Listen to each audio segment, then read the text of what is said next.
இப்போ இந்தியாவில் ஒரு பிரச்சனைக்குரிய பகுதியாக தான் காஷ்மீர் பார்க்கப்படுகிறது. நாம் முன்னமே குறிப்பிட்டது போல நீண்ட நெடுங்காலிய பிரச்சனை. இப்போ மூன்றாவது முறையாக ஆட்சியில் கட்டில் இருக்கக்கூடிய பாரதிய ஜனதா கட்சி அதன் நடவடிக்கைகள் ஒருபுறம் இருந்தால் கூட அந்த காஷ்மீர் ஆக்கிரமிப்பு பகுதி என்பதில் தான் பிரச்சனை உருவாகி கொண்டே இருக்கிறது அப்படின்றது ஒரு பொதுவான கருத்தாக முன்வைக்கப்படுது இல்லையா? அப்போ இதற்கு நிரந்தர தீர்வு என்பது இருக்குமா? ஏன்னா நம்ம எனக்கு விவரம் தெரிஞ்ச நாட்களிலிருந்தே அந்த பிரச்சனைகள் குறித்து பிரச்சனைகள் போய் கொண்டே தான் இருக்குது. இது எப்படி அணுகலாம் அப்படின்னு நம்ம புரிஞ்சுக்கலாம். இல்லை, கண்டிப்பாக பாதுகாப்பை பலப்படுத்த வேண்டும். ஒவ்வொரு நாட்டின் எல்லையும் மிக மிக முக்கியத்துவம் வாய்ந்தது. அதற்கு தான் பல கோடி ரூபாயை பட்ஜெட்டில் ஒதுக்குறாங்க. பல நூறு மக்கள் பாதுகாப்பின்மையும் உளவுத்துறையோட சரியான திட்டமிடல் கண்காணிப்பின்மை தான் காரணம் சொல்றீங்க. கண்டிப்பா காரணமாக இருக்கிறது. உதாரணத்துக்கு அதை அரசாங்கம் அறியாமல் இருக்கிறதா? இல்ல, அதில் அலட்சியமாக இருக்கிறார்கள். இப்போ உதாரணத்துக்கு காஷ்மீர் எல்லைங்கிறது எந்த அளவிற்கு பாதுகாப்பானது? நீங்க சீன எல்லையும் காஷ்மீர் எல்லையும் மிகப்பெரிய அளவிற்கு நம்ம பாதுகாப்பாக இருக்க வேண்டிய இடம். சீன எல்லையில பல பகுதியை அவர் ஆக்கிரமித்துட்டு வர்றாங்கிற தகவல் இன்றைக்கு பல்வேறு சேட்டலைட் வீடியோக்கள் மூலம் பார்க்க முடிகிறது. அதே போல பாகிஸ்தான் எல்லையை பாதுகாக்க வேண்டும். பாதுகாக்கக்கூடிய இடம் ஏன் என்று சொன்னால், பாகிஸ்தான்களை தாண்டி காஷ்மீரில் தனிநாடாக அறிவிக்க வேண்டும் என்கின்ற ஒரு தரப்பினர் இருக்கிறார்கள். ஒரு போராளிகள் போராடி கொண்டிருக்கிறார்கள். அவர்களால் மக்களுக்கு பாதிப்பு வந்துவிடக்கூடாது என்றால் பாதுகாப்பு பலப்படுத்த வேண்டும்.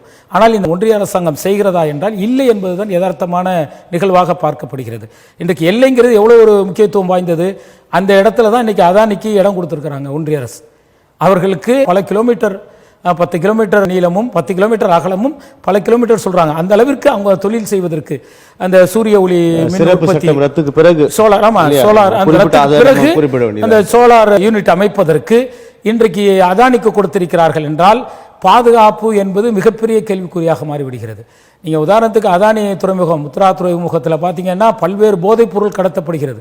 அந்த துறைமுகம் நாட்களுக்கு முன்னதாக அந்த துறைமுகம் யாரோட கண்ட்ரோலா இருக்கு? இந்தியாவில் பெரிய அளவில் பிடிபடக்கூடிய துறைமுகமாக அதுதான் இருக்கு. அந்த துறைமுகம் யாரோட கண்ட்ரோலா இருக்கு அப்படின்னு பார்த்தீங்கன்னா அதானி கண்ட்ரோலா இருக்கு. அப்போ பாதுகாப்புங்கிறது காஷ்மீர் எந்த அளவிற்கு ஒரு முக்கியமான இடம். இந்த இடத்துல போய் பார்த்தீங்கன்னா ஒரு தொழில் அதிபருக்கு, தொழில் முதலாளிக்கு அங்கே போய் சோலார் அமைக்கிறதுக்கு ஒன்றிய அரசாங்கம் இடம் கொடுக்கிறது என்று சொன்னால் மிகப்பெரிய, இன்றைக்கு நம்ம இதை அலட்சியமாக கடந்து செல்றோம். ஆனால் அது மிகப்பெரிய எதிர்வினையை பின்காலத்தில் ஏற்படுத்தியது என்று சொன்னால் யார் பொறுப்பேற்பா? அப்போ இந்த அரசாங்கம் ஆட்சியில் இருக்குமா இருக்காதான்னு தெரியாது. ஆனால் இப்பயே அந்த போன்ற கொடுக்க இடத்தை ரத்து செய்துவிட்டு பாதுகாப்பை பலப்படுத்த வேண்டும். உளவுத்துறை தகவல்களை கவனம் எடுக்க வேண்டும். எப்படி பிரதமருக்கு நீங்க பாதுகாப்பு இல்லை, அச்சம் இருக்குதுன்னு தானே அவர் பயணத்தை ரத்து செஞ்சீங்க. அப்போ இங்கே மக்கள் இருக்காங்களே, அந்த வெளியூர்லேருந்து வந்த மக்கள் இருக்காங்களா, அவருடைய பாதுகாப்புல ஏன் உளவுத்துறை கவனம் சொல்ற செய்தியை பாதுகாப்புத்துறை கவனம் எடுக்கல அப்படிங்கிற ஒரு கேள்வி எழுகிறது. அப்போ பாதுகாப்பு துறையில் இன்னும் கூடுதல் கவனம் எடுக்க வேண்டும். உளவுத்துறை செய்திகளில் கவனம் எடுத்து அந்த பாதுகாப்பை பலப்படுத்த வேண்டும்.